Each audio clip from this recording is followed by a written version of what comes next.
Assalamualaikum warahmatullahi wabarakatuh. Saya Ane Rahmawati akan mempresentasikan proposal penelitian yang berjudul pemerolehan bahasa pada anak usia 3-5 tahun di Bimbel Ahe, Desa Sedonglor, Kecamatan Sedong, Kabupaten Cirebon.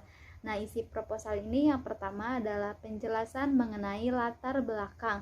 Nah, bahasa merupakan sarana komunikasi utama dalam kehidupan manusia di dunia, baik secara lisan, tulisan, maupun simbol-simbol tertentu.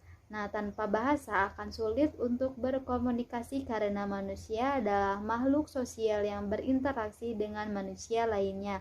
Nah, adapun ilmu yang mengkaji tentang bahasa adalah salah satunya yaitu psikolinguistik. Nah, ilmu psikolinguistik adalah ilmu cabang linguistik karena ilmu ini akan membahas mengenai alat bantu untuk menginterpretasikan masalah pemerolehan bahasa serta komprehensi dan juga produksi bahasanya. Nah, pemerolehan bahasa pada manusia ini diawali dari anak-anak ketika mulai berbicara. Bahasa yang pertama kali diperoleh disebut dengan bahasa ibu. Nah, adapun proses-proses dalam pemerolehan bahasa ini mencakup 3 aspek. Yang pertama ini adalah aspek fonologi, kemudian morfologi, dan juga sintaksis. Nah, berdasarkan latar belakang, maka rumusan masalah pada penelitian ini adalah bagaimana proses pemerolehan bahasa anak usia 3-5 tahun dalam bidang fonologi, morfologi, dan juga sintaksis. Dan yang ketiga adalah tujuan penelitian. Nah, berdasarkan rumusan masalah di atas, maka tujuan penelitian ini adalah untuk mendeskripsikan proses pemerolehan bahasa anak usia 3-5 tahun dalam bidang fonologi, morfologi, dan juga sintaksis. Nah, adapun manfaat penelitian ini dapat dibagi menjadi 2. Yang pertama adalah manfaat teoritis dan yang kedua adalah manfaat praktis. Nah, manfaat teoritis ini dalam penelitian ini diharapkan dapat menambah pengetahuan dan pemahaman dalam kajian psikolinguistik, khususnya mengenai pemerolehan bahasa pada anak. Dan manfaat praktisnya ini adalah dapat dibagi menjadi 2. Yang pertama adalah dapat menambah perhatian mengenai proses pemerolehan bahasa, khususnya tentang 3 tahapan, yaitu pada bidang fonologi, morfologi, dan juga sintaksis. Dan yang kedua adalah penelitian diharapkan dapat dijadikan acuan untuk penelitian selanjutnya dalam mengkaji pemerolehan bahasa. Nah, adapun landasan teori ini akan membahas tentang psikolinguistik, pemerolehan bahasa, proses pemerolehan bahasa pada bidang fonologi, proses pemerolehan bahasa dalam bidang morfologi, dan proses pemerolehan bahasa dalam bidang sintaksis. Nah, yang pertama ini adalah psikolinguistik. Nah, kajian ilmu psikolinguistik ini tidak hanya terdiri dari psiko dan linguistik saja, tetapi juga mencakup ilmu neurologi, filsafat, genetika, dan juga primatologi. Nah, ini dikemukakan oleh pendapat ahli Djarjo Wijojo Sujono tahun 2003. Nah, dalam kajian ilmu psikolinguistik juga akan membahas tentang pemerolehan bahasa. Nah, pemerolehan bahasa menurut Djarjo Wijojo Sujono adalah proses pemerolehan bahasa secara natural pada waktu belajar bahasa ibunya.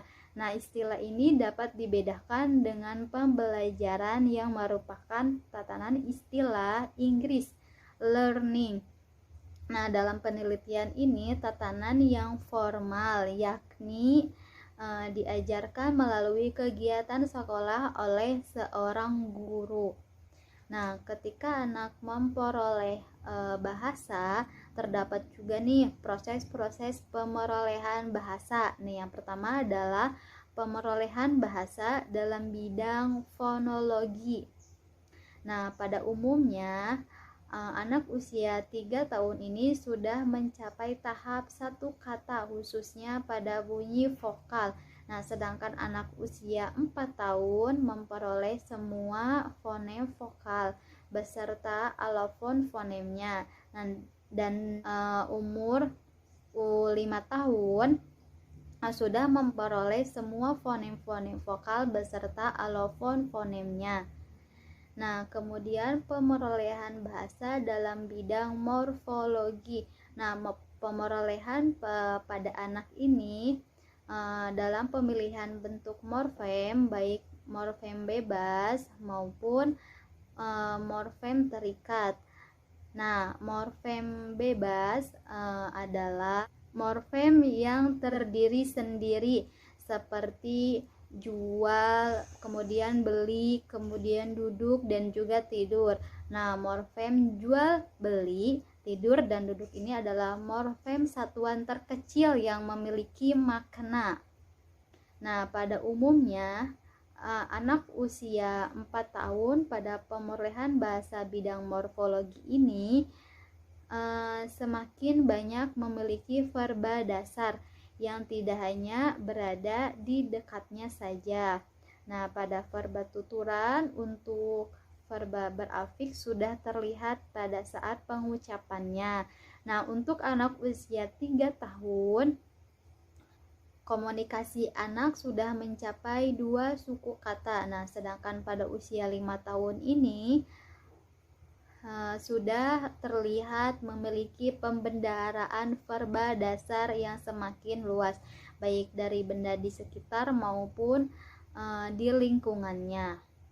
Nah, secara pemerolehan bahasa dalam bidang sintaksis dapat dibagi menjadi 4 tahap. Yang pertama adalah masa pralingual yang berlangsung ketika anak berusia sejak lahir sampai 1 tahun.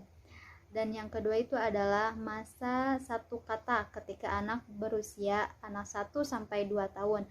Nah, untuk kalimat dalam rangkaian singkat ini berlangsung pada 3 tahun. Dan masa kontribusi sederhana dan kompleks ketika anak berusia 3 sampai 5 tahun. Selanjutnya adalah penelitian relevan. Nah, yang pertama ini adalah dari Prima Gustiyanti yang berjudul pemerolehan bahasa anak, kajian aspek fonologi pada anak usia 2 sampai 2,5 tahun. Kemudian ada Ahmad Abdul Latif 2015 yang berjudul analisis pemerolehan bahasa pada anak usia 2 tahun sampai 3 tahun di Desa Ungga, Kecamatan Praia, Daya Lombok, Tengah-Tengah, fonologi dan leksikon.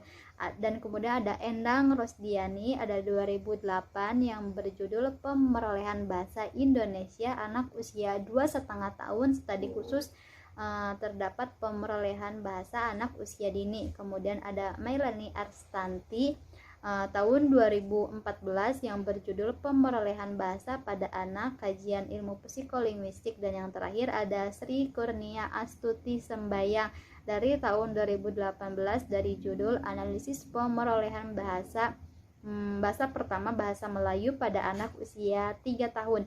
Dari kerangka berpikir ini terdapat munculnya masalah. Nah, permasalahan ini adalah pemerolehan bahasa pada anak usia 3 sampai 5 tahun di Bimbel Ahe, Desa Sedong Lor, Kecamatan Sedong, Kabupaten Cirebon. Nah, adapun objeknya adalah anak-anak yang berada di Bimbel Ahe. Dan yang ketiga itu adalah masalah yang akan diteliti, yaitu proses pemerolehan bahasa dari 3 aspek, yaitu dari bidang fonologi, morfologi, dan juga sintaksis. Kemudian dianalisis. Nah, dari metode penelitian ini diambil dengan menggunakan penelitian deskriptif kualitatif. Nah, adapun tahap-tahap pengumpulan data adalah dengan menggunakan metode SIMAK. Nah, dalam penelitian ini menggunakan teknik simak libat cakap. Teknik simak libat cakap ini adalah teknik penyadap bahasa yang dilakukan oleh pengumpulan data yang dilakukan dengan cara berpartisipasi dengan pembicaraan dengan menyimak pembicara. Kemudian ada teknik rekam. Pada penelitian ini menggunakan teknik rekam untuk memperoleh data dengan cara merekam dan pemakaian bahasa lisan secara spontan, dan kemudian teknik catat. Nah, penelitian ini menggunakan teknik catat karena teknik ini dapat dilakukan dengan teknik rekam dan juga teknik sadap. Adapun tahap analisis data dengan menggunakan metode padan. Nah, yang terakhir adalah tahap penyajian data. Nah, tahap penyajian data ini dalam penelitian ini menggunakan metode informal karena menggunakan kata-kata biasa tanpa menggunakan lambang-lambang, dan jadwal penelitian ini dilaksanakan dalam waktu 3 bulan terhitung sejak tanggal 5 Februari sampai 5 Mei tahun 2021. Nah, penelitian ini dilakukan secara langsung pada saat pembelajaran di Bimbel AHE, Desa Sedong Lor, Kecamatan Sedong, Kabupaten Cirebon. Nah, terima kasih. Sekian presentasi dari saya. Mohon maaf apabila ada kesalahan dalam kata-kata. Wassalamualaikum warahmatullahi wabarakatuh.